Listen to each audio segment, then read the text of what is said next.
প্রথম স্লোগান দিবেন বিবাহিত বিয়ে ক্যান্সেল রে, একটু সাউন্ড নাই। আপনারা সবাই আমার সঙ্গে স্লোগান দেন, সবাই দিবেন, তবে ভাগাভাগি করে। এই স্লোগান শেষ, তাফসীর শুরু হবে বা মূল বিষয়ে আমরা ফিরে যাব। প্রথম স্লোগান দিবেন আমার আব্বাজান এবং বিবাহিত ভাইয়েরা, যাদের বউ আছে তারা। বিবাহিত ভাইয়েরা একটা কাশি দিয়ে গলা ঠিকঠাক করে নেন। দেখবা আছে সিঙ্গেলরা হেরে যায় না বিবাহিতরা হেরে যায়। বিবাহিত ভাইয়েরা জাস্ট আপনারা তাকবীর দেন। বিবাহিত ভাইয়েরা, মুরব্বী আব্বা জানেরা, লিল্লাহি তাকবীর। মুরব্বী মুরব্বী আপনি বসেন বসেন, দাঁড়াতে হবে না, দাঁড়াতে হবে না। আপনার সাউন্ড খুব ভালো আছে মাশাআল্লাহ। এবার আমার প্রিয় যুবক ভাইয়েরা, বউ নাই, সামনে শীতকাল, খুব কষ্টে আছে এরা, খুব কষ্টে আছে এরা। আমার সিঙ্গেল ভাইরা একটা কাশি দেন। দেখি আজকে কে জিতে। লিল্লাহি তাকবীর। বিবাহিতরা ফেল। সাউন্ড অনেক ভালো আমাদের সিঙ্গেল ভাইদের। এবার আমরা সবাই মিলে একটা তাকবীর দিব, এমন জোরে তাকবীর দিবেন স্টেজ ভেঙে আমরা সবাই নিচে পড়ে যাব, ঠিক আছে? সবাই একটা কাশি দেন। বাঘের মতো স্লোগান দিবেন, এটা মজার জন্য করছি না, আপনাকে তেজ দীপ্ত দিমান আপনার ইমানের স্লোগান দিতে হবে। সবাই রেডি হন। লিল্লাহি তাকবীর। আল কোরআনের আলো, আল হাদিসের আলো, কোরআন হাদিস যেখানে, জয়পুরহাটবাসী যেখানে, খেতলালবাসী যেখানে, আল্লাহ তাআলা কবুল করুক। আমরা সকলেই পড়ছি আমিন।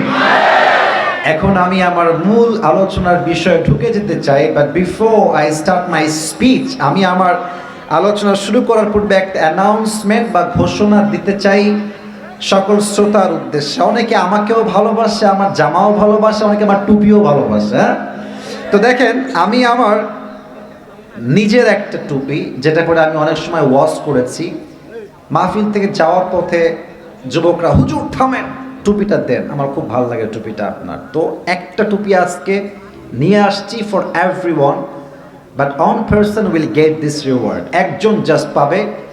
ये नसीब की बात है, तकदीर की बात है, हर किसी को मिलने वाला नहीं है। যার ভাগ্যে আছে সেই পাবে। তবে হ্যাঁ, এই টুপিটা পুরস্কার পাওয়ার জন্য একটা শর্ত আছে। শর্তটা হচ্ছে, আমি যেই আলোচনার বিষয়বস্তু সিলেক্ট করেছি আছে কথা বলার জন্য, যদি কোনো যুবক কিংবা কোনো মুরব্বী আব্বাজান আমার কথাগুলোকে চাইলে আপনি ফোনেও লিখতে পারেন। সোনামণি, তুমি আসলে নতুন মনে মাহফিলে আসছো ভাই, সাউন্ড করা যাবে না। আমি বলছি, যে টুপিটা পেতে চান আমার ওয়াজ চাইলে আপনি নোটবুকে লিখতে পারেন অথবা মোবাইল ফোনে নোটও করতে পারেন। তবে শেষে গিয়ে যে প্রশ্নগুলো করব, যদি কোনো যুবক কিংবা মুরব্বী আব্বাজান আমাকে উত্তরগুলো করতে পারেন, আমার ওয়াজ থেকেই হবে, আউট অফ সিলেবাস হবে না, ইন সিলেবাস হবে। যদি কেউ আমার ওয়াজটা শেষ পর্যন্ত শুনে আমাকে বলতে পারেন, তাকে আমি এই ওলামা একরামদের সামনে, যুবকদের সামনে, মিডিয়ার সামনে সম্মানের সঙ্গে আজকে টুপিটা পরাই দিব। রাজি আছেন তো ইনশাআল্লাহ? আর যেই যুবক এই টুপিটা পুরস্কার পাবা, এতগুলো মিডিয়ার সামনে সবাই তো আপলোড দিবে কালকে সকালে, তোমার বিয়ে কনফার্ম। মেয়ের বাপ বলবে, wow, just looking like a wow ছেলে, হ্যাঁ, তোমার সঙ্গে বিয়েটা কনফার্ম হয়ে যাবে। অতএব অন্তত বিয়ের জন্য হলেও এই শীতকালে ওয়াজটা মন দিয়ে শুনবা। রাজি আছেন তো ইনশাআল্লাহ? শেষ তাকবীর দেন, লিল্লাহি তাকবীর। আজ আমাদের আলোচনার সেন্ট্রাল থিম বা সাবজেক্ট ম্যাটার, মূল আলোচ্য বিষয়, আমরা যে বিষয়ে আলোচনা করব এটা আমি বলবো না, আপনারাই বলবেন। আমি জাস্ট কিছু ক্লু দিচ্ছি, আপনারা ধরে ফেলবেন যে আলোচনার মূল বিষয়বস্তু কি হতে পারে। প্রশ্ন করছি, বলেন তো সবাই। তোমার সাউন্ড করো না। আচ্ছা ভাই, আমি লড়লে দেখা যাবে, প্লিজ, আমি লড়লে দেখা যাবে, একটু তোমার সাউন্ড করো না। আমি ক্লু দিচ্ছি, ভালো করে শোনেন। আজ আলোচনার বিষয়বস্তু কি বোঝাবার স্বার্থে কিছু প্রশ্ন করছি। আচ্ছা বলেন তো, ইসলামের প্রথম যিনি খলিফা তার নাম কি? Right answer. বলেন সবাই বাঘের মতো, নাম কি? রাদিয়াল্লাহু তাআলা আন। আচ্ছা বলেন তো, প্রথম যে সাহাবী কালেমা পড়ে ইসলামকে কবুল করেছে, অ্যাকসেপ্ট করেছে, he became the first Muslim among the man. পুরুষদের মাঝে সবচেয়ে প্রথম পুরুষ যে কালেমা পড়ে মুসলিম হয়েছে তার নাম কি? আবু বকর। বলেন সবাই, নাম কি? আবু বকর রাদিয়াল্লাহু তাআলা আনহু। এই যে দেখেন, আমি আজকে কথা বলবো the biography of Abu Bakr রাদিয়াল্লাহু তাআলা আনহু। পুরো ওয়াজটাই হবে একজন সাহাবীর জীবন থেকে। কথা বলার পূর্বে আমি কোরআন থেকে কিছু আয়াত পড়ছি, ট্রান্সলেশন করছি, তর্জমা করেই আমি আমার মূল জীবনীতে ফিরে যেতে চাই। আচ্ছা, আমরা সবাই উত্তর করি তো, নবীর পরে সবচেয়ে সম্মান হচ্ছে বেশি সাহাবায়ে কেরামদের। তো ওই সাহাবীদের সম্মান আমাদের হৃদয়ে যুবক ভাইরা আছে না নাই? সাহাবায়ে কেরাম নিয়ে নবী কি বলেছেন, কোরআন কি বলেছেন, আমরা জাস্ট একটু বোঝার ট্রাই করি। কোরআনুল কারীম সূরাতুত তাওবাহ 11 নম্বর পারার ঠিক 2 নম্বর পৃষ্ঠার একদম প্রথম লাইনে আছে, আল্লাহ তাআলা বলছেন, আয়াতগুলো মনোযোগ দিয়ে শুনবেন, কেউ বিশৃঙ্খলা করবেন না। আল্লাহ তাআলা বলছেন, ওয়াসাবিকুনাল আউয়ালুনা মিনাল মুহাজিরিন ওয়াল আনসার والذين اتبعوهم بإحسان رضي الله عنهم ورضوا عنه وأعد لهم جنات تجري تحتها الأنهار خالدين فيها أبدا ذلك الفوز العظيم. And the foremost, সর্বপ্রথম অগ্রগামী, al-awwaluna min al-muhajirin wal-ansar, first of muhajir and ansar, and those who followed them in goodness, wa radu an, Allah subhanahu wa ta'ala is well pleased with them and they are well pleased with Allah subhanahu wa ta'ala. Wa a'adda lahum jannat, and he has prepared a gardens for them. Allahu Akbar. Allah Ta'ala বলছেন, আমি সাহাবায়ে কেরামদের জন্য এমন একটা জান্নাত প্রস্তুত করেছি, যেই জান্নাত কেমন হবে?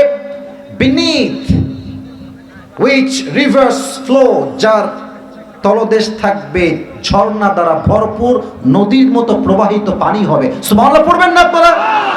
খালিদিনা ফিহা আবাদা, they will live there forever. যখনই সাহাবায়ে কেরাম জান্নাতে প্রবেশ করবে, তারা শেষ পর্যন্ত জান্নাতের বাসিন্দাই থাকবে। সুবহানাল্লাহ পড়েন সবাই। যালিকাল ফাওজুল আযীম, that is really mighty success. এটাই হচ্ছে আমাদের জীবনের মূল লক্ষ্য, এটাই জীবনের মহা সাফল্য। জান্নাত যে পেয়েছে, তার কি আর পাওয়ার মতো কিছু বাকি আছে যুবক ভাইরা? প্রথম আয়াত। সেকেন্ড আয়াত, আল্লাহ তাআলা বলছেন, লাকিনির রাসূল ওয়াল্লাযীনা আমানু মাআহু জাহাদু বিআমওয়ালিহিম ওয়া আনফুসিহিম ওয়া উলাইকা লাহুমুল খায়রাত ওয়া উলাইকা হুমুল মুফলিহুন। But the messenger and those who believed him and fought with their lives and wealth, wa ulaika lahumul khairat, it is those who will have the good things. Wa ulaika humul muflihun, and it is those who are the ultimate success. Allah Ta'ala বলছেন, যারা নবীকে বিশ্বাস করেছে, নবীর উপর ঈমান এনেছে এবং জিহাদ করেছে জীবন দিয়ে, অর্থ দিয়ে, তাদের জন্য রয়েছে সমস্ত কল্যাণ এবং তারাই হচ্ছে জান্নাতি মানুষ, অর্থাৎ সাহাবায়ে কেরাম। সুবহানাল্লাহ সবাই পড়তে পারলেন না? এটা হচ্ছে কোরআনের আয়াত। এবার আসেন হাদিস। আল্লাহর হাবিব বলেছেন, এটাই হাদিস। হাদিসটা বলে আমি আলোচনার ভিতরে ঢুকে যেতে চাই। আমার মায়েরা, বোনেরা কমপ্লেইন করেছেন আমার চেহারা দেখা যাচ্ছে না। আমার চেহারা না দেখলেও হবে, আমার চেহারা দেখা জরুরি নয়, আমি কি ওয়াজ করছি দ্যাটস মোস্ট ইম্পর্টেন্ট, এটা সবচেয়ে জরুরি। কথা ঠিক আছে? ইভেন এই যে প্রজেক্টর নিয়ে কিন্তু অনেক রকম কথা বলা আমাদের মাঝে আছে।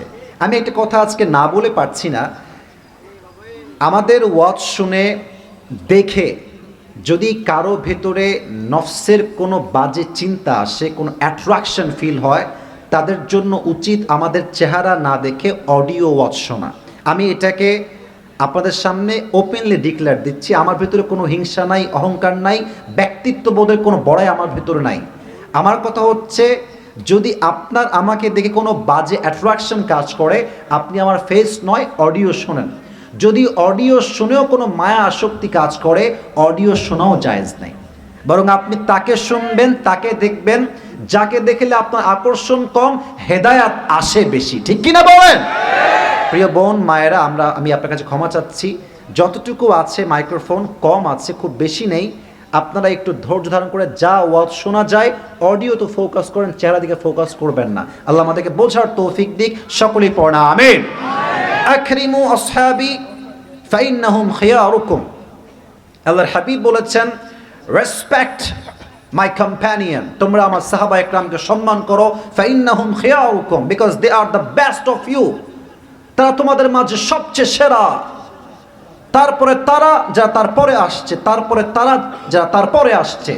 সুম্মা ইয়াযহারুল কাযিব, তারপরে মিথ্যা প্রকাশিত হবে। অতএব এর দ্বারা বোঝা যায় নবীর পরে সবচেয়ে স্ট্যাটাস বেশি, সবচেয়ে সম্মান বেশি তারাই হচ্ছে সাহাবা একরাম। সুবহানাল্লাহ পড়েন। এবার একটা প্রশ্ন করছি, সবাইকে উত্তর দিবেন, যদি জানেন বলবেন, না হয় কোনো কথা নাই, ওয়াজ শুরু হচ্ছে এখন থেকে। আবু বকর রাদিয়াল্লাহু তাআলা আনহুর নাম শুধুমাত্র আবু বকর নয়, একটা লকব বা উপাধি আছে, কে বলতে পারে? Right answer. আমি সবার থেকে শুনতে চাই, আবু বকরের একটা উপাধি, তার নাম কি? সিদ্দিক মানে কি, কে বলতে পারে? সত্যবাদী বললেই এটার ব্যাখ্যা এনাফ হবে না, যথেষ্ট হবে না, এটা ব্যাখ্যা আছে। সিদ্দিক হচ্ছে সে, আগে বোঝেন তারপরে আমার থেকে বুঝে না।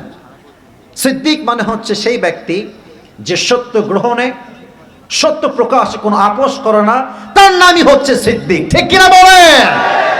এই দেশে বড্ড অভাব আছে, আমরা সত্য কথা বলতে জেলকে ভয় পাই, হক কথা বলতে আমরা জুলুমকে ভয় পাই। বাট আবু বকর এমন একজন সাহাবী, সমস্ত কাফেরদের সামনে ইসলামের কথা বলতে তার চুল পরিমাণ কাঁপতো না। ঠিক কিনা বলেন? সিদ্দিক উপাধি কেন হয়েছে এর পেছনে লম্বা একটা হাদিস আছে, ঘটনা বলছি, মনোযোগ দেন সবাই আমার ওয়াজের দিকে। সবাই একটা কাশি দেন তো দেখি, সবাই একটা তাকবীর দেন তো দেখি, লিল্লাহি তাকবীর। আবু জেহেলের নাম শুনছেন আপনারা সবাই? একবার আসছে নবীর কাছে, নবীজি মসজিদে হারামে বসে আছে, এসে বলছে, নবীজি আচ্ছা মুহাম্মদ, তোমার কাছে কি নতুন কোনো সংবাদ আজকে আছে, নতুন কোনো খবর? বলছে অবশ্যই আছে। বলছে কি আছে বলো দেখি। বলছে আজ শেষ রাতে 12টার পরে আমার কাছে জিব্রাইল আসলো, এসে বলল, আসুন ইয়া রাসূলুল্লাহ, আপনাকে আজকে ভ্রমণে নিয়ে যাব।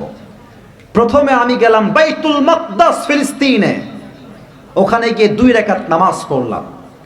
2 রাকাত নামাজ পড়ে আমি গেলাম আরশে আজিমে, আল্লাহর সঙ্গে সাক্ষাৎ করলাম, জান্নাত দেখলাম, জাহান্নাম দেখলাম।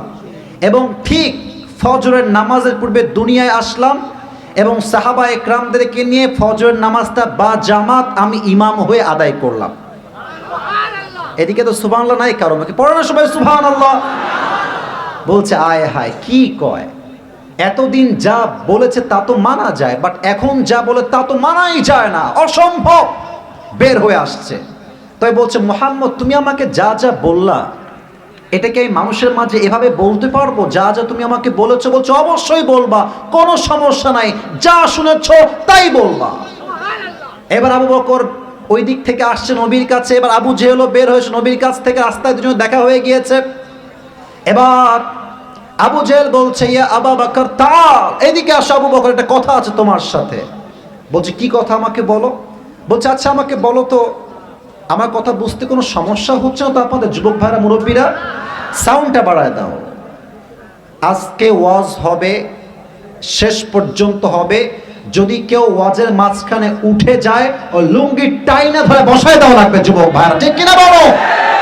পুরো বছরে একটা দিন মাহফিল, কোন যুবক উঠলে আমাকে দেখায় দিবেন, ওকে বসায় দেওয়ার দায়িত্ব আমাদের সবার, দোয়া করে আমরা বাসায় যাব। ঠিক কিনা বলো?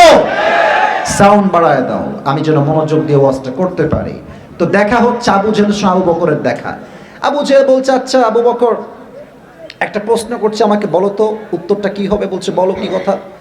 বলছে আচ্ছা কেউ যদি মক্কার থেকে বাইতুল মাকদাস যেতে চায়, তার সময়টা কত লাগবে, কতদিন সময় সে যাবে? আবু বকর বলছে অ্যাটলিস্ট 2 মাস তো লাগবে। জয়পুরহাটের ভাইরা কয় মাস লাগবে? 2 মাস। বলছে তাই সত্য, তুমি একমত তো? বলছে হ্যাঁ একদম একমত, অ্যাটলিস্ট 2 মাস লাগবে। বলছে আচ্ছা কেউ যদি তোমাকে বলে যে আমি মক্কার থেকে বাইতুল মাকদাস গিয়েছি জাস্ট 2 মাসের এই জাস্ট এক রাতের ভেতরে, ডু ইউ বিলিভ দ্যাট? তোমার কি বিশ্বাস হয়? তুমি কি বিশ্বাস করো? বলছে definitely no. The answer is definitely no, আমি বিশ্বাস করি না। আবু জেহেল বলছে তোমার বন্ধু নবীজি বলেছেন, তুমি কি বিশ্বাস করো?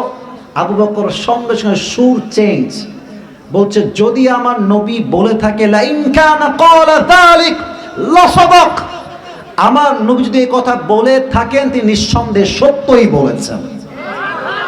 নবীজি এবার বলে আবু বকর এদিকে আসছো, তোমার নাম আজ থেকে জাস্ট আবু বকর নয়, তোমার নাম আবু বকর as-সিদ্দিক, যে সত্য গ্রহণে সত্য প্রকাশে কোনো দ্বিধাবোধ করে না। যুবক ভাইরা ঠিক কিনা বলো?